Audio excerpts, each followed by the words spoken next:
Hello everyone, welcome to Vijay coaching classes. मेरा नाम विजय sir है। वीडियो जो आप अभी देखने वाले हैं वो एक छोटा सा पार्ट है जो मैंने अपने क्लासेस में पढ़ाया है। अगर आपको ये वीडियो अच्छी लग रही है और आप ऐसी और वीडियोस देखना चाहते हैं तो प्लीज आप अपनी कॉन्टैक्ट डिटेल्स नीचे गूगल फॉर्म दिया हुआ है कमेंट सेक्शन के अंदर, प्लीज आप उसको फिल कर दीजिए। हमारे क्लासेस से कोई पर्सन आपको क्या करेगा, कॉन्टैक्ट करेगा। Now please enjoy the video. चलो, chapter number 2, principles of management. Principles of management क्या होता है? पहले इस चैप्टर का वेटेज कितना है? 6 मार्क्स का इसका वेटेज है। इस चैप्टर का वेटेज है आपका 6 मार्क्स। ध्यान से सुनना, ये जो चैप्टर है इसका नेम क्या है? Principles of management. अब देखो, चैप्टर 1 अगर आप लोगों ने मेरे से सीखा हुआ है तो आपको पता होगा, चैप्टर 1 जो था उसमें हमने पढ़ा था मैनेजमेंट को हम लोग कंपेयर कर रहे थे बार बार। किसके साथ मैनेजमेंट को कंपेयर कर रहे थे? अगर आपको याद हो, मैनेजमेंट को हम लोग कंपेयर कर रहे थे बार बार साइंस के साथ, कि मैनेजमेंट किसके जैसी है? साइंस के जैसी है। मैनेजमेंट को हम लोग किससे बार बार कंपेयर कर रहे थे? साइंस से कंपेयर कर रहे थे। ओके, ध्यान से सुनना। अब साइंस में जैसे प्रिंसिपल्स होते हैं, साइंस में एक प्रिंसिपल है ना, ग्रेविटी का प्रिंसिपल्स, तो वैसे ही मैनेजमेंट के प्रिंसिपल्स है। साइंस के प्रिंसिपल कौन लिखता है? साइंटिस्ट। मैनेजमेंट के जो प्रिंसिपल्स हैं वो कौन लिखेगा? ध्यान से सुनना, मैनेजमेंट के जो प्रिंसिपल्स है, okay, Kashish Shekhwani, I am not able to hear your voice. ध्यान से सुनना, लेफ्ट हैंड साइड पे आपका कनेक्ट ऑडियो का ऑप्शन होगा, वहां पे आपको लिखना है। और कोशिश करिए, मैं चैट में भेज देता हूँ।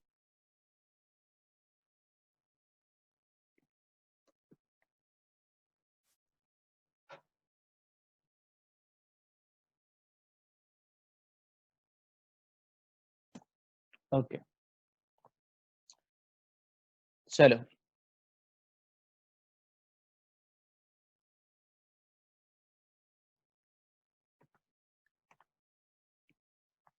सब लोग प्लीज वीडियो ऑन करो, नहीं तो मैं रिमूव कर रहा हूं अभी।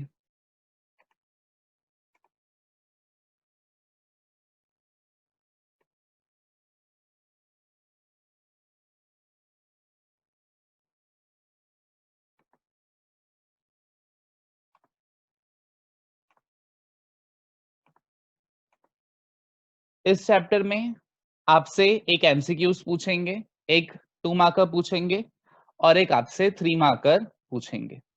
तो मैं जैसे आपको कह रहा था कि साइंस के जो प्रिंसिपल्स हैं वो कौन लिखते हैं? डिफरेंट जो साइंटिस्ट हैं वो लिखते हैं। मैनेजमेंट के जो प्रिंसिपल्स हैं वो कौन लिखेगा? जो मैनेजमेंट एक्सपर्ट्स हैं।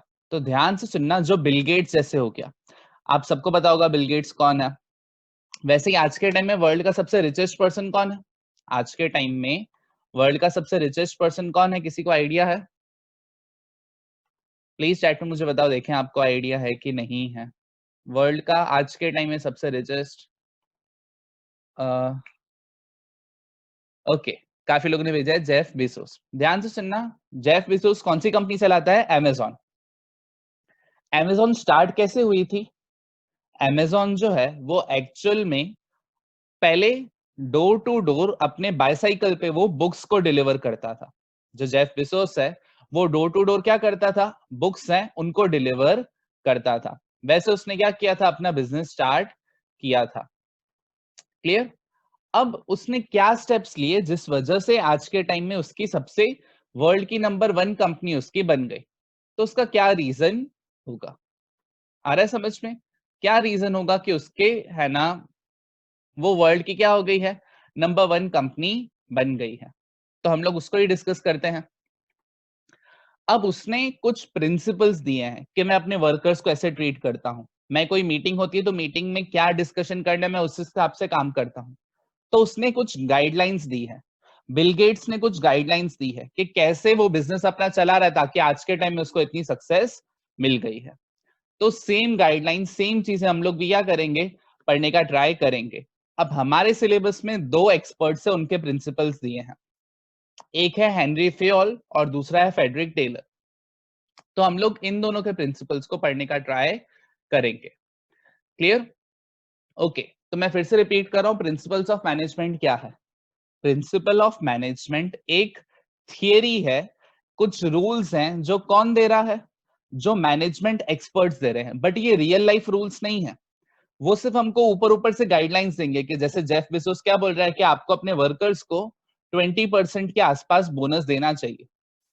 अब कब बोनस देना चाहिए वो बता रहा है नहीं, वो मेरी मर्जी। मैं इंडिया में काम कर रहा हूं तो मैं क्या करूंगा, अपने एम्प्लॉयज को दिवाली के टाइम पे बोनस दूंगा, बिकॉज दिवाली के टाइम पे लोग खर्चा ज्यादा करते हैं। पाकिस्तान में लगता है दिवाली के टाइम पे बोनस मिलेगा, नहीं, वहां पे ईद के टाइम पे मिलेगा। वहां पे क्या होगा, ईद के टाइम पे आपको बोनस मिलेगा। तो सेम ये क्या है, जनरल गाइडलाइंस है कि कैसे उन मैनेजमेंट एक्सपर्ट्स ने उन प्रिंसिपल्स को फॉलो किया और उनको क्या मिली है, बहुत सक्सेस मिली है। तो हम भी उसको फॉलो करेंगे, चांस है हमको भी क्या मिले, सक्सेस मिले। सबसे इंपॉर्टेंट पॉइंट कहीं पे नोट डाउन करना, इनको फॉलो करना कंपलसरी नहीं है, ये गाइडलाइंस है। गाइडलाइन वर्ड का मतलब क्या है, ऐसे करोगे तो आपको सक्सेस मिलने के चांसेस ज्यादा है। जैसे उसने कहा कि बोनस क्या करना चाहिए, थैंक्स गिविंग के टाइम पे देना चाहिए। अभी हम इंडिया में तो थैंक्स गिविंग मनाते ही नहीं है, तो हम बोनस नहीं दे, नहीं हम देंगे। उनका बड़ा फेस्टिवल थैंक्स गिविंग है, हमारा बड़ा फेस्टिवल दिवाली है। वो लोग क्या करते हैं, 20% सैलरी देते हैं, तो हम लोग भी क्या करेंगे, 20% देंगे। वो लोग हर हफ्ते सैलरी देते हैं, हम लोग हर महीने देते हैं, तो हम लोग मंथली बोनस देंगे। तो उनके प्रिंसिपल्स को मैं अपने हिसाब से मॉडिफाई करके मेरी ऑर्गेनाइजेशन में क्या करूंगा, इंप्लीमेंट करूंगा। आई होप सबको प्रिंसिपल वर्ड का मतलब समझ में आया होगा। I repeat, principle of science exact होते हैं, मैनेजमेंट के प्रिंसिपल्स जो होते हैं वो एग्जैक्ट नहीं होते हैं। मैनेजमेंट के जो प्रिंसिपल्स हैं वो गाइडलाइंस है, आप अपने हिसाब से उनको मॉडिफाई कर सकते हो। चलो देखें क्या क्या दिया हुआ है इन लोगों ने। Management principles are broad and general guidelines, वो ब्रॉड और जनरल गाइडलाइंस है फॉर मैनेजरियल डिसीजन मेकिंग। क्यों वो गाइडलाइंस उन्होंने दी है, कि कैसे हमको क्या करना है, डिसीजन लेना है, इस वजह से उन्होंने गाइडलाइंस दी है। याद रखना ये पॉइंट, डिसीजन मेकिंग, कि अगर मैं सपोज करूं कोई कंपनी के लिए बहुत बड़ा डिसीजन ले रहा हूं, तो मैं देखूंगा कि जेफ बेजोस ने बड़े डिसीजन के पहले क्या क्या एडवाइस दी है। एंड बिहेवियर ऑफ मैनेजमेंट, कि फॉर एग्जांपल मेरी खुद का कोई छोटा सा बिजनेस चल रहा है। अब मैंने है ना बिल गेट्स की बुक पढ़ी है, तो बिल गेट्स ने बताया है कि भाई रिसेशन के टाइम पे आपको ये काम करना चाहिए ताकि आपको रिसेशन, रिसेशन आप सबको बताओ मतलब मंदी। तो सबको पता है कोरोना वायरस के बाद पूरे इंडिया में, पूरे वर्ल्ड में मंदी आने वाली है। तो अगर मैंने सपोज करो बिल गेट्स या जेफ बेजोस इन सब के प्रिंसिपल्स नहीं पढ़े, तो मैं अपने हिसाब से अपना बिजनेस करता।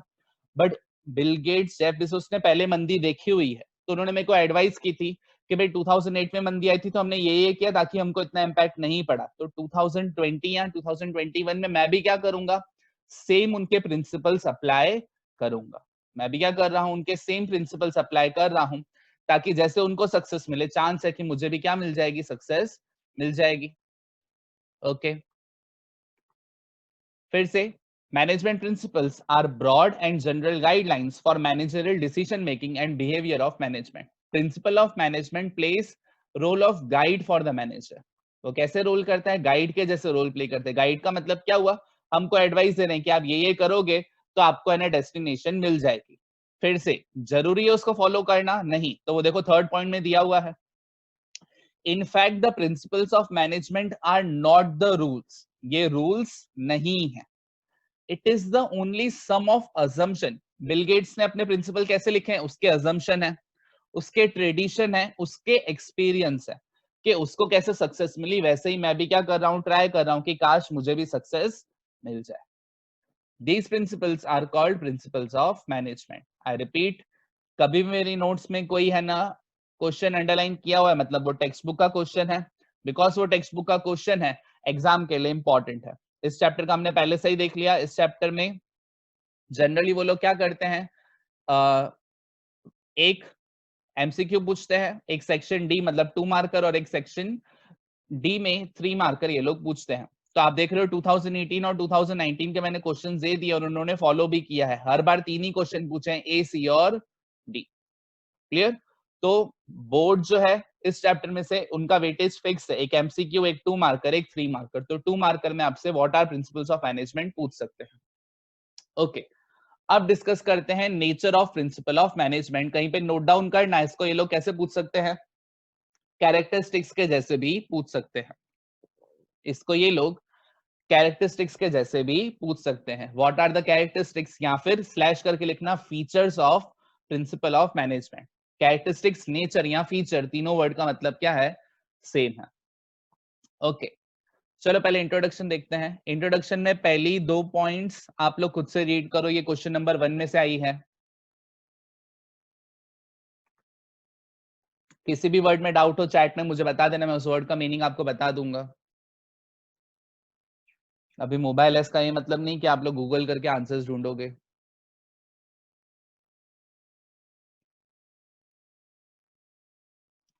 Okay, third point, as per expert opinion mostly these principles are truth but are not absolute truth. ये लाइन वर्ड, ये जो लाइन है इसका मतलब समझते हैं जो मैं हाईलाइट कर रहा हूं।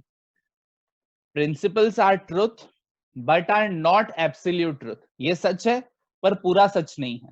सिंपल इसको हिंदी में कन्वर्ट करूं, सच है बट पूरा सच नहीं है। एब्सोल्यूट ट्रुथ मतलब पूरा सच। अब ध्यान से सुना, इसका मतलब क्या कि ये प्रिंसिपल सही बोल रहे हैं बट एग्जैक्ट नहीं बोल रहे हैं। ये प्रिंसिपल सही बोल रहे हैं बट एग्जैक्ट नहीं बोल रहे हैं कि बिल गेट्स ने कहा वर्कर्स को बोनस दो क्रिसमस के टाइम पे, तो ये बात तो उसने सही बोली कि हमको बोनस देना है ताकि वर्कर्स मोटिवेटेड फील करें। बट मैं भी क्रिसमस के टाइम पे बोनस दूंगा नहीं, मैं इंडिया में काम कर रहा हूं तो मैं क्रिसमस के टाइम पे नहीं दूंगा, दिवाली के टाइम पे बोनस दूंगा। आई होप सबको ये क्लियर हो। Principles are truth but not absolute truth, के प्रिंसिपल जो बोल रहा है सही बोल रहा है, लेकिन to the point exact ditto same नहीं पकड़ो। आपको अपनी कंट्री के हिसाब से उसको चेंज करना पड़ेगा। मैं बार बार सेम एग्जांपल देता हूं। मैकडोनल्ड्स का सबसे फेमस बर्गर कौन सा है? Beef burger. मैकडोनल्ड्स का सबसे फेमस बर्गर, मतलब मैकडोनल्ड्स फेमस इस बर्गर की वजह से हुआ था, बीफ बर्गर, जिसमें वो क्या खाते हैं? काऊ का मीट खाते हैं। उसने इंडिया में लॉन्च किया, आपको लगता है इंडिया में वो बीफ बर्गर बेचेगा? कभी कोई हाल में नहीं बेचेगा। इंडिया वाले उसकी जान ले लेंगे अगर उसने बीफ बर्गर नाम से एडवर्टीजमेंट भी करी। उसने प्रोडक्ट यहाँ पे क्या कर दिया, ज्यादा वेजिटेरियन स्टार्ट किया। महाराजा मैगिया चिकन ये सब में वो सेल कर रहा है, जो उसका मेन प्रोडक्ट है उसको वो इंडिया में सेल नहीं कर रहा है। क्यों? बिकॉज इंडिया के हिसाब से उसको अपने आप को चेंज करना पड़ेगा। तो सेम कंसेप्ट है, प्रिंसिपल सही है लेकिन इंडिया या आपको अपनी कंपनी के हिसाब से उसको चेंज करना पड़ेगा। Rule of exception is also there, कि भाई मैं एक्सेप्शन कर रहा हूं कि भाई मैं क्या करूंगा। फॉर एग्जाम्पल, बिल गेट्स ने बोला है कि आपको अपने अच्छे एम्प्लॉइज को 50% बोनस देना चाहिए। 50% मतलब अगर आपकी सैलरी 1 लाख है तो मैं आपको 1 लाख तो दूं प्लस और 1 लाख का 50,000, 1 लाख का 50% 50,000 बोनस दूं। बट सपोज करो मेरी नई कंपनी है, मेरी नई कंपनी अफोर्ड कर पाएगी नहीं, तो मैं क्या करूंगा, 10 या 20% दूंगा, 50% बोनस नहीं दूंगा। आया समझ में? तो यहाँ पे मेरी समझ आ जाएगी कि कैसे मैं अपने लॉजिक को यूज कर रहा हूं बिल गेट्स की नॉलेज के साथ। इसको बोलते हैं रूल ऑफ एक्सेप्शन। ओके, ध्यान से सुनना। अभी हम लोग वही बोनस वाला एग्जांपल याद कर रहे हैं। बोनस जो आपका एग्जांपल है उसके कुछ वर्ड्स मैं बोल रहा हूं, वो वर्ड्स याद रखोगे तो आपको ये सारे के सारे हेड पॉइंट्स याद हो जाएंगे। ओके, साथ में मेरा है ना स्टेटमेंट जो बोल रहा हूं उसको प्लीज ध्यान से सुनना। सबसे पहला, बोनस जो है पूरे वर्ल्ड में दिया जाता है। बोनस जो है पूरे वर्ल्ड में दिया जाता है लेकिन सबके जगह पे सेम टाइम पे नहीं होता। इंडिया में दिवाली के टाइम पे बोनस होता है, पाकिस्तान में ईद के टाइम पे, अमेरिका में क्रिसमस के टाइम पे। दो सेंटेंस बोले, बोनस पूरे वर्ल्ड में देते हैं बट पूरे वर्ल्ड में सेम टाइम पे नहीं देते हैं। आगे, बोनस कितना देना है वो एम्प्लॉयर के ऊपर है। बोनस कितना देना है वो किसके ऊपर है? एम्प्लॉयर के ऊपर है, उसकी मर्जी। उसको 10% देना है, उसको 100% देना है, उसकी मर्जी। 3 स्टेटमेंट बोले हैं, प्लीज साथ में याद करना। अगर आपने ये 3 या 5 स्टेटमेंट याद कर दिए, आपको पूरा का पूरा आंसर क्वेश्चन नंबर 2 यहीं पे याद हो जाएगा। पहला स्टेटमेंट, बोनस पूरा वर्ल्ड देता है। सेकंड स्टेटमेंट, अलग अलग टाइम पे देता है। थर्ड स्टेटमेंट, अपनी मर्जी से देता है कि उसको कब देना है, कितना परसेंटेज देना है। फोर्थ, हर एक के ऊपर बोनस का सेम इफेक्ट नहीं होता, किसी के ऊपर होगा किसी के ऊपर नहीं होगा। कि फॉर एग्जांपल, मैं है ना कंपनी में ज्वाइन कर रहा हूं, सपोज करो मेरे पेरेंट्स ऑलरेडी बहुत बड़े हैं ना, मतलब करोड़पति हैं। मैं क्यों कंपनी में जॉब के लिए जा रहा हूँ? रिस्पेक्ट के लिए। मुझे क्या चाहिए? रिस्पेक्ट चाहिए। और सामने वाला जो पर्सन है वो आके मेरे को बोल रहा है ये ले तेरे को 30% बोनस देता हूँ, बट मेरे से अच्छे से बात नहीं कर रहा है। मैंने कंपनी में क्यों ज्वाइन किया है? रिस्पेक्ट के लिए। पैसा मेरे पास है ऑलरेडी बट फिर भी मैं रिस्पेक्ट के लिए ज्वाइन कर रहा हूं। तो हर एक के ऊपर बोनस का सेम इफेक्ट नहीं होगा। इंडिया में बोनस का इफेक्ट होता है, पॉसिबल है अमेरिका है, वहां पे बोनस का इतना इफेक्ट नहीं होता है लोगों के ऊपर। आई होप सबको समझ में आ रहा है। 4 स्टेटमेंट हुए हैं। पहला स्टेटमेंट, पूरा वर्ल्ड बोनस देता है, अलग अलग टाइम पे देता है, अपनी मर्जी से देता है, परसेंटेज, हर एक के ऊपर सेम इफेक्ट नहीं होता, उसके ह्यूमन बिहेवियर के ऊपर है कि अगर उसको पैसे की कमी है तो उसको बहुत इफेक्ट होगा, उसको पैसे की कमी नहीं है तो उसको इफेक्ट नहीं होगा। सपोज करो मेरे अंडर 2 एम्प्लॉइज है, मिस्टर ए और मिस्टर बी। मिस्टर ए के घर पे सपोज करो उसकी वाइफ प्रेग्नेंट है, उसको पैसे की जरूरत है और मैं उसको बोनस दे रहा हूँ, और मिस्टर बी है वो अकेला रहता है, सिंगल है, उसको इतना पैसे का इश्यू नहीं है, तो दोनों को मैं अगर 20,000 रुपीज का बोनस दे रहा हूँ, मिस्टर ए ज्यादा हैप्पी होगा मिस्टर बी से, बिकॉज दोनों का बिहेवियर अलग है। क्लियर? तो ह्यूमन बिहेवियर भी इंपॉर्टेंट है। प्लीज 5 स्टेटमेंट आपको याद हो जाने चाहिए थे मेरे साथ। पूरा वर्ल्ड बोनस देता है, अलग अलग टाइम पे देता है, अपनी मर्जी से अपने परसेंटेज के हिसाब से देता है, सबके ऊपर सेम इफेक्ट नहीं होता है, और फिफ्थ है ह्यूमन बिहेवियर के ऊपर डिपेंड करता है। आई होप सबको 5 याद हो। ओके, पहला क्या था? पूरा वर्ल्ड बोनस देता है। तो बोनस देना एक प्रिंसिपल है, तो वो क्या है? Universal acceptance. आप लोग ऐसा नहीं है कि हेनरी फ्योल की पढ़ाई कर रहे हो, Henri Fayol, Frederick Taylor, Bill Gates, Jeff Bezos, इन सब की पढ़ाई इंडिया में भी हो रही है, पाकिस्तान में भी हो रही है, अमेरिका में भी हो रही है, चाइना में भी हो रही है। सब लोग इनके बारे में पढ़ाई कर रहे हैं कि भाई इन्होंने क्या किया है ताकि इनको सक्सेस मिली है। इनके जो रूल्स हैं वो यूनिवर्सल है कि सारी कंट्रीज में क्या होंगे? अप्लाई होंगे। तो देखो, principle of management can be applied to the most of business unit, के हर एक बिजनेस में अप्लाई होंगे। मैं ट्यूशन क्लासेस पे भी उसका बिजनेस का जो कंसेप्ट अप्लाई कर सकता हूँ। आप लोगों के पेरेंट्स का कपड़े का बिजनेस आप लोग भी अप्लाई कर सकते हो। कोई हॉस्पिटल है, हॉस्पिटल भी क्या कर सकता है? हेनरी फ्योल या फेडरिक टेलर या इवन बिल गेट्स के प्रिंसिपल अप्लाई कर सकते हैं। हॉस्पिटल में भी तो मीटिंग्स होती हैं, हॉस्पिटल में भी तो वर्कर्स हैं, हॉस्पिटल भी तो प्रॉफिट अर्न करना चाहता है। तो हर एक बिजनेस में क्या होगा? इसके प्रिंसिपल्स अप्लाई होंगे। इसको हम क्या बोलते हैं? यूनिवर्सल। 10th में आपने वर्ड पढ़ा होगा यूनिवर्सल, मतलब हर जगह एप्लीकेबल है। whenever there is need of human collective efforts, कि जहां जहां पे लोग होंगे, जहां जहां पे to get things done, chapter 1 जिन्होंने पढ़ा है उनको पता होगा, जहां जहां पे मुझे लोगों से काम करवाना है, इन प्रिंसिपल्स की मेरे को क्या होगी? जरूरत होगी। However, implementation of all the principles may change, कि implement करने में प्रिंसिपल चेंज हो सकता है, जो हमने डिस्कस किया कि मेरी छोटी ऑर्गेनाइजेशन में 5% बोनस दे रहा हूँ, रिलायंस बड़ी है वो ज्यादा बोनस दे रहा है। As per type, form, activity and size of business, के बिजनेस के टाइप के हिसाब से, लोगों के हिसाब से हम लोग प्रिंसिपल को चेंज कर सकते हैं, लेकिन प्रिंसिपल हर एक जगह पे अप्लाई होंगे। इस वजह से हम लोग प्रिंसिपल को कॉम्प्रिहेंसिव और यूनिवर्सल कहते हैं। कॉम्प्रिहेंसिव वर्ड का मतलब मैंने दे दिया है ब्रॉड, कि सब जगह अप्लाई हो सकते हैं। तो मेरा पहला स्टेटमेंट क्या था? हर जगह एप्लीकेबल है, हर एक कंट्री बोनस देती है, तो यहाँ पे क्या आ गया? Universal acceptance. सेकंड स्टेटमेंट क्या था? आया दिमाग में जवाब? सेकंड स्टेटमेंट क्या था? हर एक कंट्री जो है अलग अलग टाइम पे दे रही है, तो इसको हम लोग क्या बोलेंगे? फ्लेक्सिबल। फ्लेक्सिबल वर्ड का मतलब क्या होता है? जो रिजिड नहीं हो। रिजिड मतलब एक ही चीज के ऊपर अटका हुआ नहीं हो।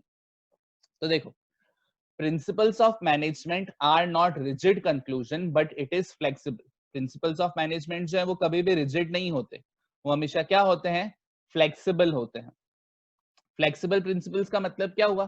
कि आप लोग अपने हिसाब से उसको चेंज कर सकते हो। अगर आपको सही लग रहा है कि भाई है ना, बिल गेट्स बोल रहा है कि 20% बोनस दो, सही लग रहा है करो, नहीं तो आप अपने हिसाब से चेंज करो। वो बोल रहा है क्रिसमस पे दो, आप क्रिसमस पे दे सकते हो, या अपने हिसाब से उसको फ्लेक्सिबिलिटी है, आप चेंज कर सकते हो। As per situation, whenever a manager requires there is scope of flexibility. Scope यानी चांस, तो यहाँ पे फ्लेक्सिबिलिटी का चांस है, आप अपने हिसाब से चेंज कर सकते हो। Whenever these principles do not seem to match in some situation, the manager is allowed to effect change. कि उसने प्रिंसिपल बनाए थे, सपोज करते हैं हेनरी फ्योल ने प्रिंसिपल बनाए थे 1800 में। अब 1800 में विमेन एम्प्लॉयज इतनी नहीं थी, मतलब विमेन ज्यादा काम नहीं करती थी। आज के टाइम में ऑलमोस्ट 50% एम्प्लॉयज विमेन है, तो हम लोग प्रिंसिपल को अपने हिसाब से चेंज कर सकते हैं। 5 साल पहले मेरी कंपनी छोटी थी, अभी बड़ी है, तो पहले की जो मैं प्रिंसिपल अप्लाई करता था, अभी उस प्रिंसिपल को मॉडिफाई करके अप्लाई कर सकता हूँ। आई होप सबको समझ में आ रहा हो। 2 हमने रीड किए हैं।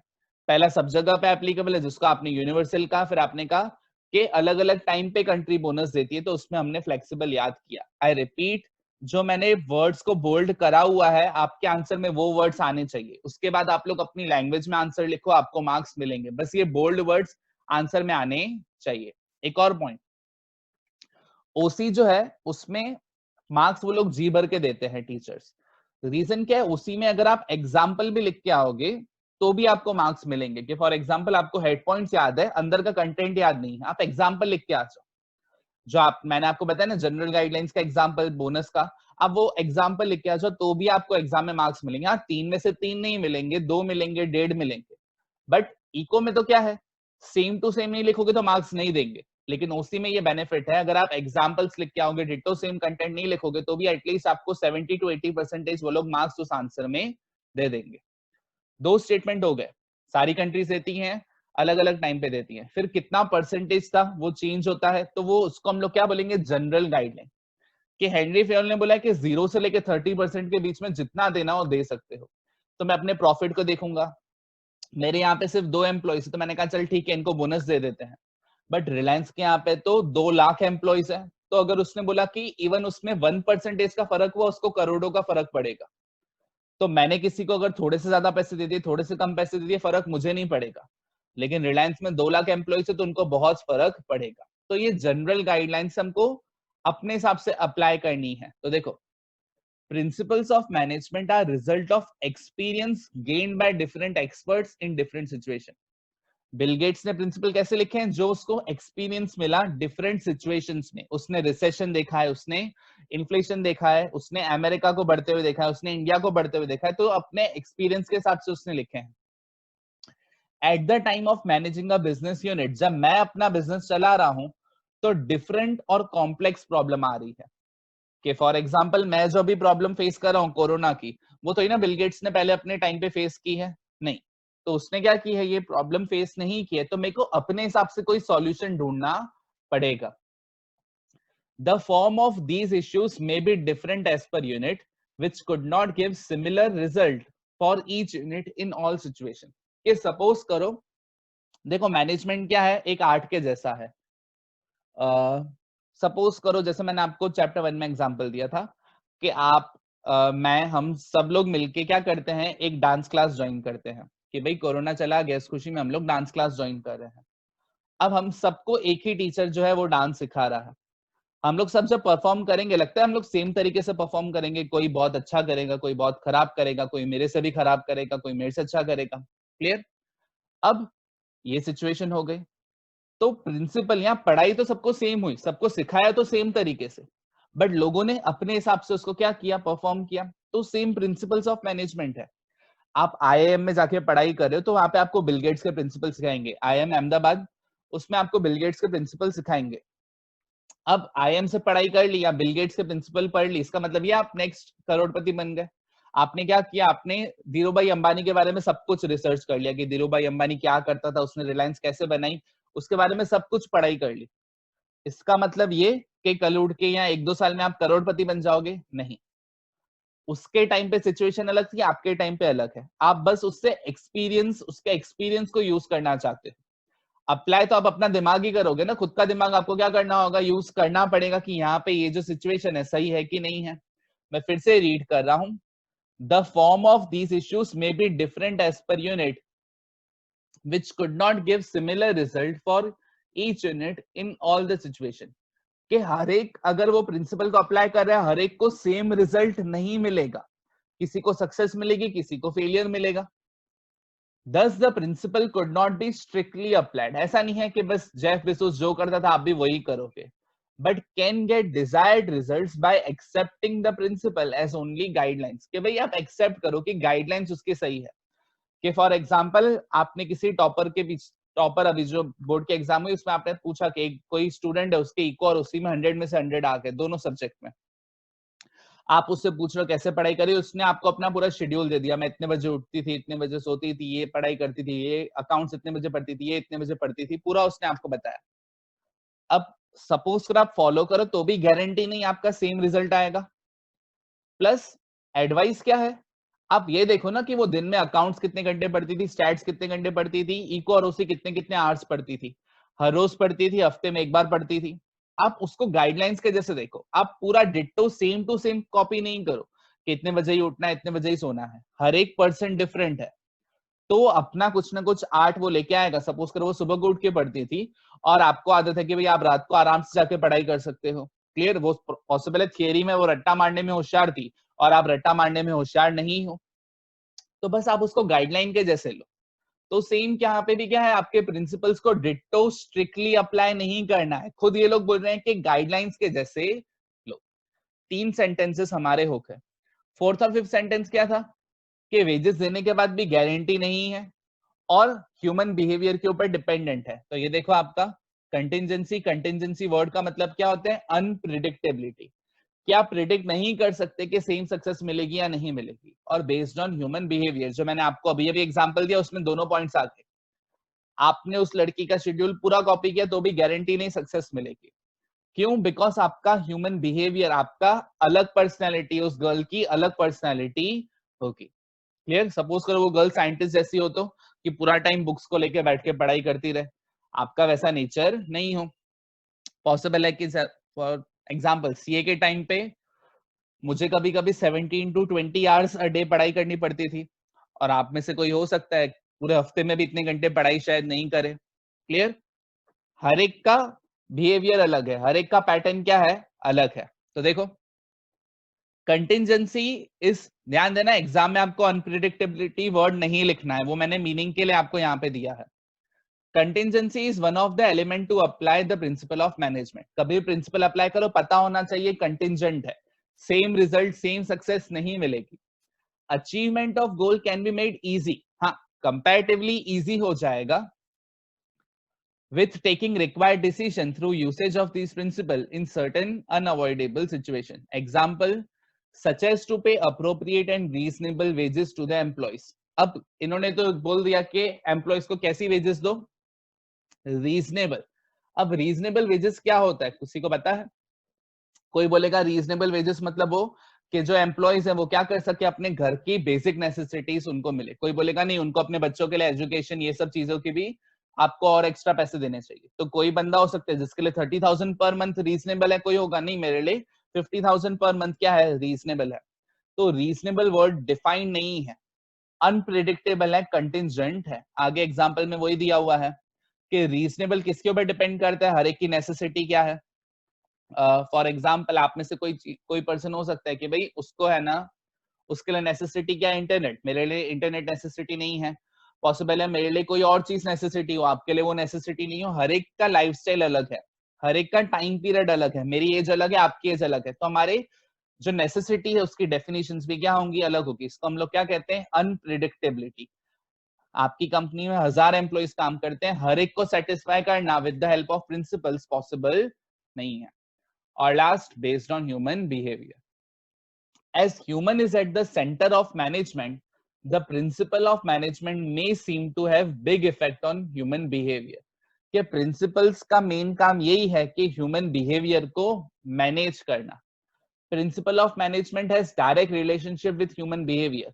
अगर हम लोग जब आगे वो प्रिंसिपल्स पढ़ेंगे, हम लोग देखेंगे कि कभी आप किसी एम्प्लॉय को निकाल रहे हो तो कैसे निकालो, अगर आप किसी को अपॉइंट कर रहे हो तो क्या बोल के उसको अपॉइंट करो, कभी किसी को ट्रांसफर कर रहे हो, कभी किसी की सैलरी बढ़ा रहे हो, तो ये पूरी हम लोग अच्छे से प्रिंसिपल सारे के सारे क्या करेंगे, डिस्कस करेंगे।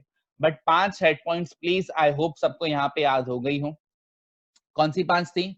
Universal acceptance, flexible, general guidelines, contingent और based on human behaviour.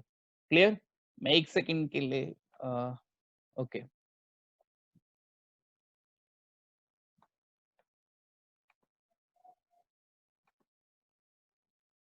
Okay, principal 1 2 3 please सब लोग फटाफट रीड करो। किसी को कोई भी वर्ड में डाउट है तो मेरे से पूछो, फिर मैं 4 और 5 ओपन कर रहा हूँ।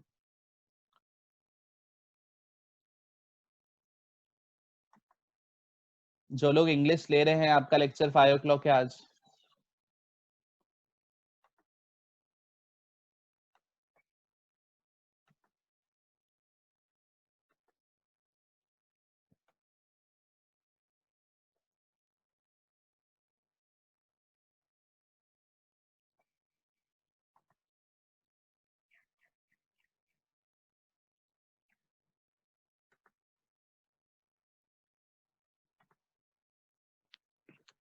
ओके, किसी को डाउट? मैं एक सेकंड 4 और 5 भी रख रहा हूँ। ये नोट्स मैं अभी ग्रुप में भेज दूंगा, प्लीज इसको गो थ्रू कर लेना। हमारे पास 2 to 3 मिनट्स ही हैं। किसी को डाउट है तो प्लीज मेरे व्हाट्सएप नंबर पे आप पूछ सकते हो। अभी आप लोग चैट में नेम लिख